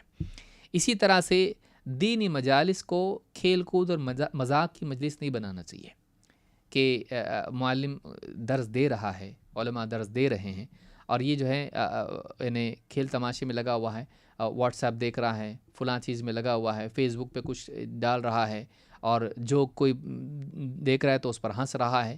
ایسا نہیں ہونا چاہیے۔ علمی مجالس جو ہیں ان کا ادب آدمی کو ہونا چاہیے۔ سلف کا کیا حال تھا؟ صحابہ کیسے تھے؟ اسامہ ابن شریک کہتے ہیں اتیت النبی صلی اللہ علیہ وسلم واصحابہ کانما علی رؤوسہم الطیر فسلمت ثم قعدت، کہتے ہیں کہ میں آیا تو میں نے دیکھا، میں نبی صلی اللہ علیہ وسلم اور آپ کے صحابہ کے پاس آیا، مدینی مجلس میں آیا تو میں نے دیکھا کہ وہ لوگ ایسے بیٹھے ہوئے تھے گویا کہ ان کے سروں پر پرندے ہیں، کہ ذرا سے حرکت کریں پرندہ اڑ جاتا ہے، تو اس طرح سے بالکل ادب کے ساتھ تعظیم کے ساتھ دینی مجلس میں بیٹھے ہوئے تھے، گویا کہ ان کے سروں پر پرندے ہیں۔ کہتے ہیں فسلمت ثم قعدت، میں آیا، میں نے سلام کیا اور آ کے بیٹھ گیا۔ یہ بھی ادب معلوم ہوتا ہے کہ دینی مجالس میں آنے والا سلام کرے، لیکن ایسا دھماکے والا سلام نہ کریں کہ سارے لوگ بالکل گھبرا جائیں، بلکہ آدمی ایسا سلام کرے کہ بعض لوگ اس کو سن لیں۔ پیچھے پیچھے اگر آ کے سلام کر لیتا ہے، اتنے لوگ سنیں، جواب دیے، یہ فرض کفایہ ہے، کافی ہے۔ ساری لوگوں کو زور سے سلام کرنے کی ضرورت نہیں کہ اس پڑھنے والے سب خلل میں مبتلا ہو جائیں۔ تو اس حدیث کو امام احمد اور ابو داؤد نے روایت کیا ہے، سنن ابی داؤد حدیث نمبر 3855، یہ روایت صحیح ہے۔ اسی طرح سے دینی مجالس میں آپسی گفتگو سے پرہیز کی جائے۔ بعض لوگوں کی عادت ہوتی ہے، پیچھے دیوار سے ٹیک لگا کے بیٹھیں گے اور وہاں عالم صاحب درس دے رہے ہیں اور بہت اہم بات بیان کرے، جہنم کی بات ہو رہی، یہاں بیٹھ کر یہ ایک دوسرے کے موبائل پہ کتنے میں لیا اور اتنے میں لیا، اور وہاں تو سستے میں ملتا ہے، یا فلاں چیز دیکھو، وہ فلاں اس دن یہ چیز ہونے والی ہے، کرکٹ کا میچ ہے، فٹ بال کا میچ ہے، یا فلاں جگہ یہ سیل لگا ہوا ہے، اور ہنسی مذاق ہو رہی، فلاں کا معلوم پڑا تم کو کیا ہوا، آپس میں بیٹھ کے دونوں پاؤں لمبے کر کے بیٹھے ہیں، یہ بھی نہیں ہونا چاہیے۔ ہماری دینی مجالس میں بہت سارے لوگ، اب تو سبھی جوان بھی بوڑھے ہو رہے ہیں، تو دینی مجالس میں بھی سارے لوگ پاؤں سیدھے کر کے بیٹھتے ہیں اس طرح سے، اور عالم بھی ٹوکتا نہیں، کیوں؟ کم سے کم آ تو رہا ہے، اور اگر اس کو ٹوک دیں گے آئے گا بھی نہیں۔ تو اب وہ یہ سمجھتا ہے کہ سب دیکھ رہے ہیں، کوئی کچھ منع نہیں کر رہا ہے، تو اس کا مطلب یہ کہ ایسا چلتا ہے۔ بڑے حاکم کے پاس جائے گا ایسا بیٹھے گا؟ نہیں بیٹھتا ہے، علماء کے سامنے بیٹھتا ہے۔ ادب سے بیٹھنا چاہیے دینی مجالس میں۔ آپ حدیث جبریل میں دیکھیے، جیسے اتحیات میں بیٹھتے ویسے آ کے بیٹھے، ویسا نہیں ہو سکتا۔ کم سے کم آدمی یعنی پالتی مار کے بیٹھے یا جیسا سہولت ہو بیٹھے، لیکن ایسی بیٹھک نہ ہو جو تعظیم سے ہٹی ہوئی ہو، جس میں بالکل آدمی یعنی حاکم کی طرح بیٹھے، ایسا نہیں ہونا چاہیے۔ دینی مجالس سے تو محتاج ہے، محتاج سمجھ کے بیٹھ۔ جریر ابن عبداللہ البجلی رضی اللہ تعالیٰ فرماتے ہیں، ان النبی صلی اللہ علیہ وسلم قال له فی حجۃ الوداع استنصت الناس، اللہ کے رسول صلی اللہ علیہ وسلم نے حجۃ الوداع کے موقع پر جب کہ سارے لوگ جمع تھے، آپ نے کہا لوگوں کو خاموش کرو، لوگوں کو چپ بٹھاؤ، خاموش کرو۔ لوگ آپس میں باتیں کر رہے ہیں، آپ نے کہا لوگوں کو خاموش کرو۔ پھر آپ نے لوگوں کے درمیان خطاب کیا، فقال لا ترجعوا بعدی کفارا یضرب بعضکم رقاب بعض، آپ نے فرمایا میرے بعد کفار کی طرح مت ہو جانا کہ ایک دوسرے کی گردنیں مارنے لگو، ایک دوسرے کو قتل کرنے لگو۔ میرے بعد کفار، کیونکہ یہ کام کون کرتا ہے؟ مسلمان کو قتل نہیں کرتا، کفار مسلمان کے دشمن ہوتے ہیں، اس کی جان کے دشمن ہوتے ہیں، ان کو قتل کرتے ہیں جنگوں میں۔ تو کہا کہ میرے بعد کفار کی طرح مت ہو جانا، جیسے کہ ایک دوسرے کی گردنیں اڑانے لگو، قتل کرنے لگو ایک دوسرے کو۔ امام البخاری مسلم نے اس کو روایت کیا ہے، صحیح بخاری کتاب العلم میں 121 پر یہ روایت موجود ہے۔ اس سے ایک ادب یہ معلوم ہوا کہ آپ نے پہلے صحابی سے کہا لوگوں کو چپ بٹھاؤ، لوگوں کو خاموش کرو، پھر آپ نے خطاب کیا۔ اس سے دینی مجالس کا یہ ادب بھی معلوم ہوتا ہے کہ کسی عالم کے خطاب سے پہلے کوئی طالب علم یا کوئی ذمہ دار لوگوں کو خاموش کریں، تھوڑا ان کو متوجہ کریں، اس کے بعد اصل خطاب شروع ہو، تاکہ اس کی ناقدری بھی نہ ہو اور محرومی بھی نہ ہو کہ بات سمجھ ہی نہیں پائے، عالم کی بات آدھی ہو گئی، اس کے بعد لوگ یعنی سن نہیں پائے ٹھیک سے۔ تو لوگوں کو خاموش کر کے پھر اس میں بات ہو۔ معلوم یہ ہوا کہ اللہ اور اس کے رسول کی بات کے وقت آپسی بات نہیں ہونا چاہیے، اسی لیے آپ نے سب کو چپ بٹھانے کے بعد بات کی۔ تو یہ بھی ایک ادب ہے کہ جب دینی درس ہو رہا ہو تو آپس میں بات نہیں کرنا چاہیے، الا یہ کہ حاجت ہو، واقعی حاجت ہو۔ آخری بات یہ کہ دینی مجالس میں رسول اکرم صلی اللہ علیہ وسلم کا بار بار ذکر آتا ہے، اور ہماری مجالس میں اس کا اہتمام ہونا چاہیے، چاہے وہ مل کر مجالس ہوں یا آن لائن مجالس ہوں۔ اللہ کے رسول صلی اللہ علیہ وسلم کا ذکر جب بھی آئے، آپ پر درود پڑھا جائے۔ اللہ کے رسول صلی اللہ علیہ وسلم فرماتے ہیں، ما قعد قوم مقعدا لا يذکرون اللہ عز وجل ویصلون علی النبی، لوگ جب بھی کسی مجلس میں بیٹھیں جس میں نہ اللہ کا ذکر ہو، نہ نبی صلی اللہ علیہ وسلم پر درود ہو، الا کان علیہم حسرۃ یوم القیامہ، تو یہ جو مجلس تھی جس میں نہ اللہ کا ذکر تھا نہ رسول صلی اللہ علیہ وسلم پر درود تھا، یہ مجلس قیامت کے دن ان کے لیے افسوس اور حسرت کا باعث بنے گی۔ حسرت کہتے ہیں کوئی چیز کھو گئی ہم سے، تو آدمی اس پہ حسرت کرتا ہے کہ کاش مجھ کو یہ چیز ملتی، تو کھوئی ہوئی چیز پر آدمی حسرت کرتا ہے۔ تو الا کان علیہم حسرۃ یوم القیامہ وان دخلوا الجنۃ للثواب، چاہے وہ اپنے دیگر اعمال کے ثواب کی وجہ سے وہ جنت میں چلے جائیں، لیکن حشر میں ان کو اس کی حسرت رہے گی کہ کاش ہم ان مجالس میں درود پڑھتے۔ ایسی کوئی مجلس ہماری نہیں ہوتی جس میں اللہ کا ذکر اور رسول پر درود نہیں ہوتا، ایسی کوئی ہماری مجلس نہ ہوتی۔ تو یہ امام احمد، ابن حبان اور حاکم نے اس کو روایت کیا ہے۔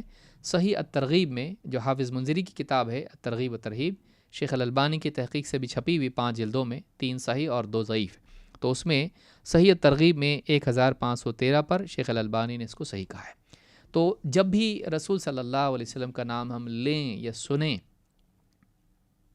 جہاں تک یاد ہو ہم اہتمام کریں کہ اس مجلس میں اللہ کے رسول صلی اللہ علیہ وسلم پر ضرور درود ہو، اور ہماری مجالس میں ایسا نہ ہو کہ اللہ اور اس کے رسول کا تذکرہ ہی نہ آئے، دنیا ہی کی باتیں ہوں، مال و متاع کی باتیں ہوں، فضولیات ہو۔ اس سے برا یہ کہ غیبتیں، چغلیاں اور نہ جانے کی اتنی خرافات ہوں، بے دینی کی باتیں ہوں، ایسا نہیں ہونا چاہیے۔